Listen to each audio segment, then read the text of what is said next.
রোদ ঝলমলে আকাশ তুমি, তোমাকে বোঝা খুব মুশকিল।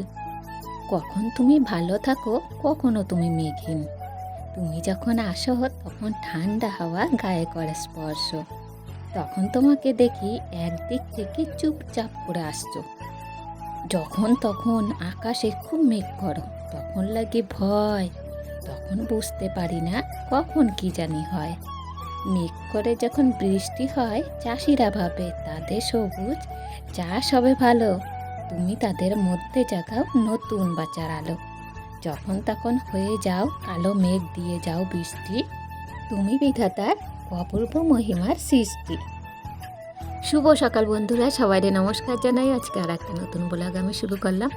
কেমন আছেন আপনারা সবাই? আশা করছি সবাই খুব খুব ভালো আছেন, আর আমরাও সবাই খুব ভালো আছি। বন্ধুরা, আমি চিত্রা, বর্ধমান জেলার একটা ছোট্ট গ্রামে বসবাস করি আমি। আমার চ্যানেল চিত্রা ব্লগে আপনাদের সবাইকে জানাই অনেক অনেক স্বাগত। অনেক দিন পর একটু স্বস্তির নিঃশ্বাস আজকে পেলাম বন্ধুরা। অনেক দিন পরে কিন্তু আজকে বৃষ্টি, তার মধ্যে ঝড়। যদিও অনেক মানুষের ক্ষয়ক্ষতি, গরিব মানুষের কি হাহাকার অবস্থা, তবে আমার এইখানে কিন্তু সেরকমভাবে সেই ঝড় বৃষ্টির কবলটা হয় নাই, একটু অল্প। তবু কিন্তু ভালো লাগতেছে। এর মধ্যে এই যে এত রৌদ্রের তাপমাত্রা বাড়ছিল না, কদিন ধরে একদম হাঁসফাঁস হয়ে গেছিলাম। ভাবছিলাম যে কখন একটু বৃষ্টি হবে আর কখন একটু ঠান্ডা ভাবটা অনুভব করব। ঠিক তখন সেই মধ্যেই কিন্তু ঝড়ের আবহাওয়া গতকালকে রাতের থেকে শুরু হয়েছে ঝড় বৃষ্টি। যদিও ঘরের মধ্যে বসে অতটা টের পাই নাই, সকালবেলা ঘুম থেকে উঠে তখনও দেখি যে চারিদিকে ওই ঝড় বৃষ্টির মতো হালকা হালকা হাওয়া হচ্ছে, আর মাঝে মাঝে একটু একটু বৃষ্টি হচ্ছে। বন্ধুরা, আমার তো গ্রামের বাড়ি, আর এইখানে আমার সমস্ত কাজকর্ম তো বাইরের দিকে, বেশিরভাগই কাজকর্ম কিন্তু উঠোনের মধ্যে বসে করতে হয়। তাই একটু অসুবিধা হয় যখন একটু ঝড় বৃষ্টি হয়, এমনকি বর্ষার সময়ও কিন্তু একটু অসুবিধা হয়। ওই যে সকালবেলা বৃষ্টির মুখ দেখে সকালে এই যে কাজে নামা আর বৃষ্টিতে ভেজা, এতে কিন্তু অনেকটাই শরীর খারাপ করে যায়। তার মধ্যেও তো কাজ ফেলে রাখতে পারবো না, কাজ ফেলে রাখলেও তো হবে না। রান্না বান্না, সংসারের সমস্ত কাজবাজ সব কিছুতে না হলে সময়টা আর করে উঠতে পারবো না। তাই ভিজে ভিজেই কাজকর্মগুলো শুরু করলাম সকালবেলা। কিছু বাসনপত্র ছিল গতকালকে রাতে, সেইগুলো ভিজে ভিজেই না ধুয়ে নিলাম। প্রথমে ভাবলাম একটু ওয়েট করি, বৃষ্টিটা যদি কমে তারপরে ধুয়ে নেবো। পরে দেখলাম না, বৃষ্টি আর কমার না, ঝিরঝির করে বৃষ্টি হয়েই যাচ্ছে। তার মধ্যে মাথায় একটা গামছা নিয়ে না সকালবেলা বাসনপত্রগুলো সব ধুয়ে নিলাম। তারপরে না কদিন ধরে ওই যে ফ্রিজের মধ্যে কয়েকটা তেঁতুল স্টোর করে রাখছিলাম। কয়েকটা সরি, ভুল বলছি, তেঁতুল তো আর কয়েকটা হয় না। ওই কয়েকটা তেঁতুলই ছাড়া রাখা হয়েছে। সেগুলো অবশ্য কিনে আনছি। ওই আমার বাবার বাড়িতে তখন আইছিলাম, নিয়ে আইছিলাম, আর আমার মা যখন আইছিল না তখন কটা নিয়ে আইছিল। তো সেই তেঁতুলগুলো না ফ্রিজ থেকে বার করে আজকে একটা কৌটোর মধ্যে রাখলাম। এতদিন ধরে একটা প্যাকেটের মধ্যে রাখছিলাম। তো অসুবিধা হতো ভীষণ, ওই কৌটো থেকে বার করতে তো অসুবিধা হয় না, তাই জন্য ভাবলাম যে প্যাকেট থেকে বার করে আজকে কৌটোর মধ্যে রাখিয়ে দিই। আর গতকালকে রাতে কৌটোটা একটু পরিষ্কার করে রাখছিলাম, যে সকালে উঠে ওই কাজটা আমার সারতে হবে, তাই জন্যে। তাই সকালে উঠেই কিন্তু তেঁতুলটারে কৌটোর মধ্যে রাখে দিয়ে আবার ফ্রিজের মধ্যে রাখে দিলাম। আর ফ্রিজের মধ্যে তেঁতুলগুলো রাখে দিলে না অনেক দিন কিন্তু তেঁতুলগুলো ভালো থাকবে। আর বাইরে রাখলে না কিন্তু পোকা ধরে যায় তাড়াতাড়ি, তাই জন্যেই। বন্ধুরা, বাসনপত্র ধুয়ে না ভাবলাম যে একবারে ঘরটার মুছে, ভিজে গেছি তো একটু ওই যে মাথাটা হালকা হালকা মতো ভিজে গেছিলো, তো সেই জন্য ভাবলাম যে একবারে ঘর দুয়ারটা মুছে না স্নান করে নিয়ে ওইদিকে পুজোটা কমপ্লিট করে নিয়ে নিছি। তারপরে কিন্তু এই যে বিছানাপত্র আবার ঠিক করতে আইছি। কেননা ওই যে ভিজে ভিজে ছিলাম, তো তখন আবার তো এই বিছানাপত্র ঠিক করতে পারবো না, সমস্ত জায়গায় ভিজে যাবে। আর একবার ভিজে গেলে না মনে হয় যেন কখন চান করব, চান করে সমস্ত কাজ করব। আর এমনিতে একটু ভয়ে ভয়ে কাজ করি, মানে ভিজা অবস্থায় যদি থাই না আমার কিন্তু খুবই শরীর খারাপ হয়। পায়ে যন্ত্রণা থেকে শুরু করে মাথা ব্যথা, জ্বর, সমস্ত সর্দি কাশি শুরু হয়ে যাবে।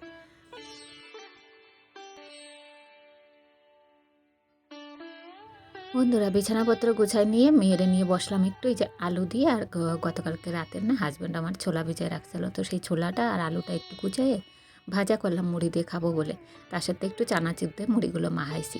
তার সাথে আমার মেয়ে আর আমি খাতে বসে পড়ছি আগে, আর তার সাথে আমার দুইটা খরগোশের বাচ্চা, সেই দুইজনটাও একটু খাইতে দিছি। তো ওরাও না টুকটুক করে বেশ ভালো খায়, মুড়ি একটু মাখাই দিলে না ভিজে ভিজে করে, তো দেখলাম ভালোই খাই নাই। তো আমরাও খাচ্ছি, তার সাথে ওদেরও দিলাম।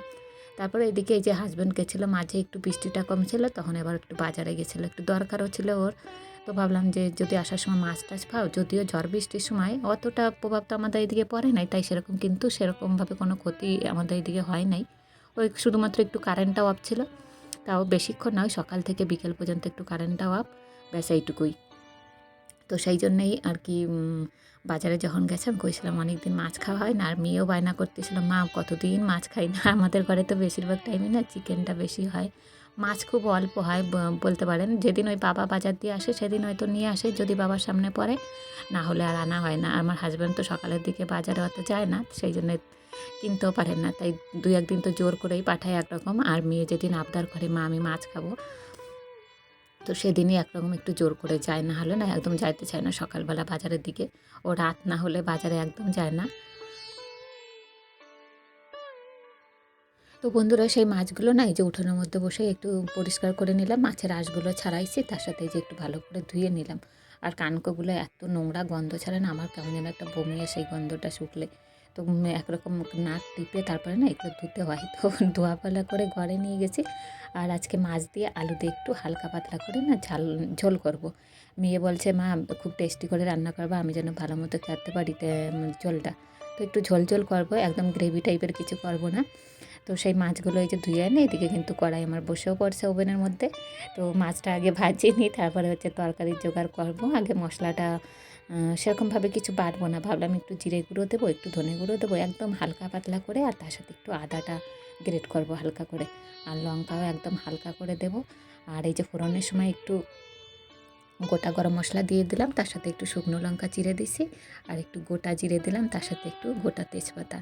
তো এইভাবেই কিন্তু এবার মশলাটা এর মধ্যে দিয়ে দেবো। তো এই যে পেঁয়াজ কুচোটা দিচ্ছি হালকা মতো, একবারে তো শুধু ওই যে জিরেটা আর ধনেটা দেবো ভালো লাগে না, কেমন যেন একটা। তো হালকা মতো একটু ভাবলাম পেঁয়াজের কুচো দিয়ে দিই একদম অল্প পরিমাণে, তো দিয়ে দিলাম। তারপরে ওই যে আদা গ্রেট করে রাখছিলাম সেটা দিয়ে দিলাম, আর চেরা কাঁচা লঙ্কা, আর তার মধ্যে একটু হালকা ওই যে টমেটো একটার মতো দিয়ে একদম পাতলা করে, বেশ গন্ধটা জানেন তো যখন এই যে ফোড়নটা দিছি না, আর গরম গরম মশলাটা গোটাটা যখন ফোড়ন দিই না, তখনই মেয়ে বলছে মা আজকে মনে হচ্ছে চিকেন এই মাছের তরকারিটা বেশ ভালোই হবে। আর যখন রান্না করবো না, আমার মেয়ে কী করে বলে মা গন্ধ ছাড়া নাই তো আজকে রান্নার কিছু। তো আমি বলি অ্যাডজাস্টার ফ্যানটা চালানো থাকে তো 2-1 সময়, ওই যখন তরকারি ফোড়ন দিই বেশি, তো তখনই গ্যাসটা বেরোয়, তরকারির ছিজগুলো লাগে, আর তখনই তো আমরা অ্যাডজাস্টারটা ইউজ করি। তো তখন কিন্তু এই অ্যাডজাস্টার ফ্যানে তো সব গন্ধটা টানি নেয়। তো মাঝে মাঝে গন্ধ পায় না, 2-1 সময় না ওরা ইচ্ছে করে ডাকি না আয় রান্নাঘরে, মানে ওর যাতে আগের থেকে খিদেটা একটু বাড়ে, গন্ধটা শুকে।